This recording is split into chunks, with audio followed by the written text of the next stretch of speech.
Hello, hello. I'm Dune, and I'm just your average Magic the Gathering player. So in this video, I'm gonna be showing you guys some of my early thoughts on Bloomburrow, which I have to say is probably just my new favorite set for Magic. So first thing I'm gonna talk about is some of the cards that are in this set. Specifically, I believe uh, are these 7 cards. 6 or 7 cards that I really enjoy. So, first one I'm going to be talking about is Helga, Skittish Seeker.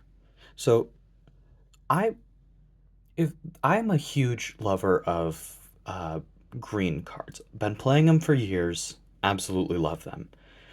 And this gives a lot of really good support for green. So if you cast a creature spell with mana value 4 or greater, draw a card, gain 1 life, my bad, sorry, and put a 1/1 counter on Helga. And when you tap her, you add X mana, where X is her power, and you spend it to cast a creature with 4 or greater that's an X spell. So this is really, really useful in a lot of situations, especially when you're, again, green has quite a few good X spells. Green Sun's Twilight, most Hydras. It just fits really, really well in a lot of green decks. So next card I'm going to be discussing is Lumra, Bellow of the Woods. So again, big green player, absolutely love this. This has Vigilance, Reach, and its power is equal to the number of lands. Power and toughness are equal to the number of lands you control, which is really, really good, especially in green, because you're going to be playing landfall a lot of times in green. You're going to have a lot of land. You're going to be ramping a lot, and the more lands you control, the more powerful this is. Which, if you don't have any ramp already, it's going to enter as a 6/6, and it's only going to get stronger each turn as you get lands. When it enters, you mill 4 cards and return all lands from your graveyard to the battlefield tapped. So not only is it coming in as a 6/6, uh, if you're not ramping, it's going to enter with a lot more. It's going to enter with potentially 4 more, making it potentially enters as a 10/10 for 6. Again, really good card. Probably going to make it in a lot more green decks as time goes on. And it's overall just really big fan. Next card I'm going to be talking about is Maha. It's Feathers Knight.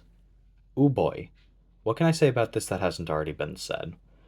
Flying, trample, ward, force your discard a card, and creatures your opponents control have base toughness 1. Oh boy. This is really good in a lot of decks.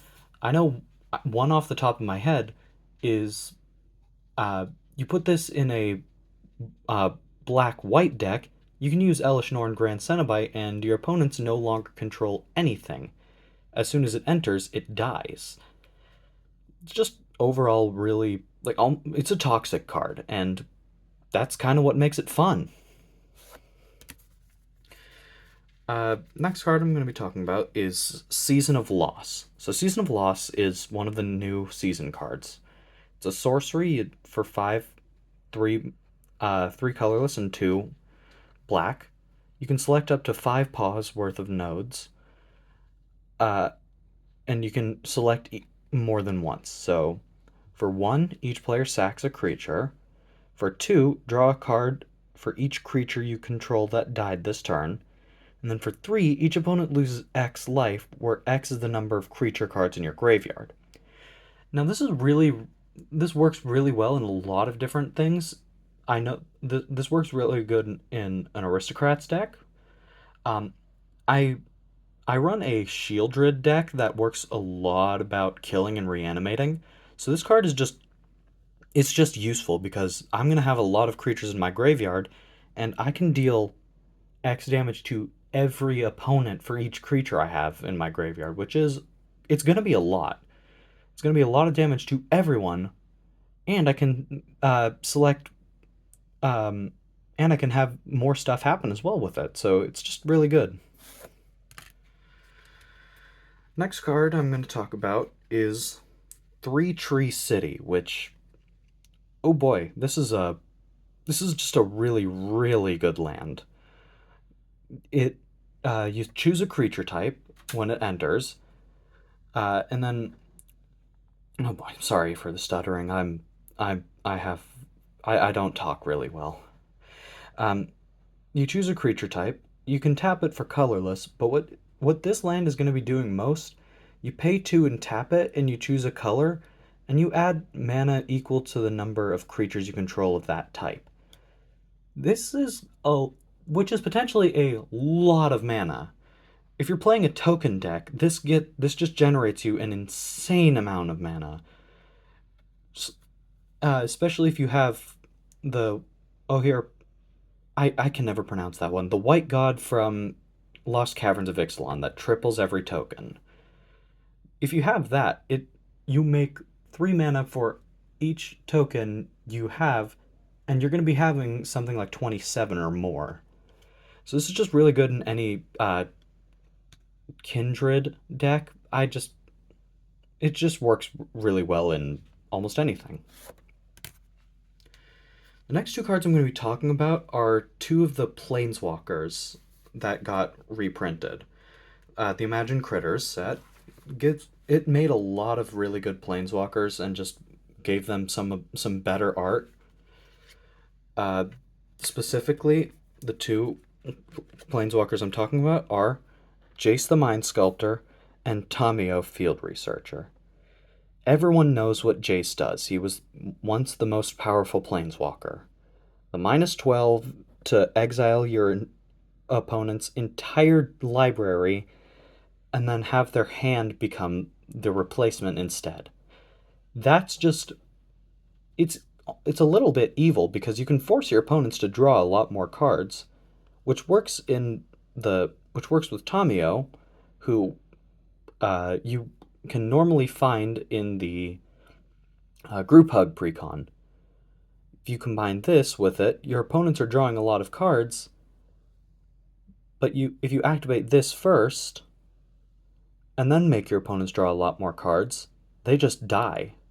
And then Tamio allows you to cast cards for free for the rest of the game, which if you're playing a Super Friends deck like Atraxa, you're proliferating a lot of times per turn, so you can get that ultimate off really fast, and for the rest of the game, your big creatures like Tyrannix Rex, for example, cost absolutely nothing, and you're just gonna stomp your opponents into the ground. Alright, I know that was a long segment, but there are so many good cards that I could talk about for this set. I just wanted to focus on a few. So, is it worth buying this set? Absolutely. Each color has 4 creature types that work really well together, and honestly, just for what it is, you can make a lot of different color combinations in it. I know it's really good for Commander. It's also got quite a few good cards in Standard. And this is the art for the bundle, which I got at a pre-release event. Alright, so next one I'm going to talk about is the Commander precons. Specifically, the Squirrels. And I don't really have too much to say about it, other than it's squirrels. You can make those things go ridiculous, over the top, incredibly easily. I know Scurry Oak is going to sound familiar to a lot of people when I'm talking about squirrels. Now, there are a few more cards that I want to talk about for this set, but I might make a separate video detailing my favorite cards from different sets from the past few years. But for now, I wanted to just discuss Bloomburrow. And really the only question I had was, is it worth it?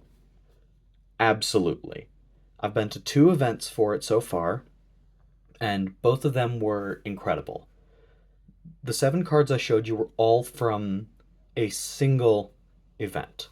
That took place last night from recording this video. I don't know when I'm gonna get this up, but probably soon. Just all I have. That's about all I have to say, though. I would recommend you buy some Bloomburrow. I would highly recommend. I would highly recommend it.